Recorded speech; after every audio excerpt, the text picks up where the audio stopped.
Alright everybody, it's been a while since I have uploaded a video, so I thought I'd do that today. It is winter time, so the bees are kind of hibernating, but doesn't mean that they can't come out and get some food on some abnormally warm days. So what I'm doing here is making an exterior feeder. Or well, I've already made it, I'm just refilling it. But it's really simple to do one of these. You just need a jar. In this case, I have a 1-gallon pickle jar, courtesy of my friend Logan. And all you do is you punch a bunch of small holes into the lid, like so. I used a finishing nail and just tapped it a couple times. And you fill this up with your 1-to-1 sugar and water solution, and you flip it upside down. And when you do that, it creates a vacuum in the top, and a combination of that vacuum and the surface tension of the water makes it where it doesn't want to go out of these holes, but there'll be little droplets of the sugar water on the outside. So the bees come up to it and they find the sugar droplet, or the sugar water droplets, and they drink it. And when they drink it, it pulls more of the liquid down. So it makes a very easy, low-cost feeder. And in this case, really, I've paid nothing other than for the sugar for this feeder.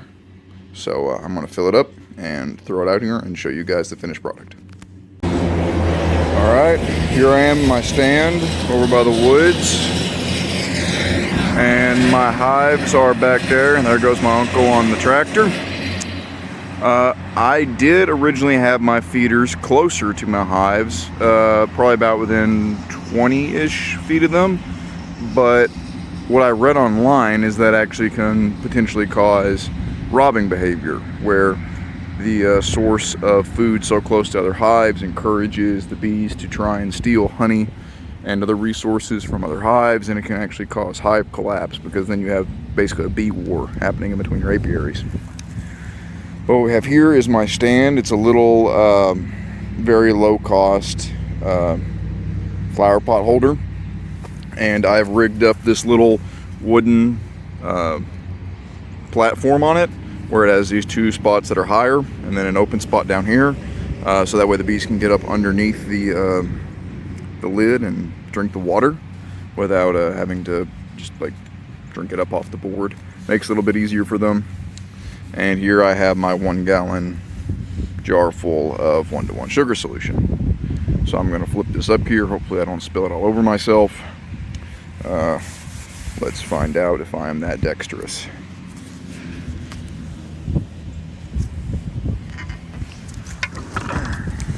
Okay, so as you can see, spilled a little bit, but it's holding fairly well. You can see the drops of water there, and thanks to the vacuum and the surface tension, it's not draining down.